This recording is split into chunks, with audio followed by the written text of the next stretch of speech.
بسم الله الرحمن الرحيم سبح اسم ربك الأعلى الذي خلق فسوى والذي قدر فهدى والذي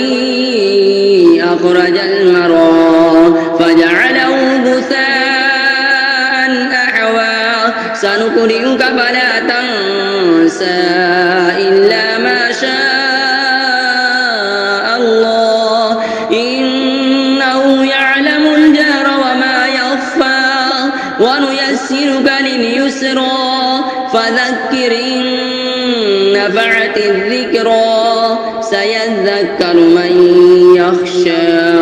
ويتجنبها الأشقى الذي يصلى النار الكبرى ثم لا يموت فيها ولا يحيا قد أفلح من تزكى وذكر اسم ربه فصلى بل تؤثرون الحياة الدنيا والآخرة خير وأبقى إن هذا لفي الصحف الأولى صحف إبراهيم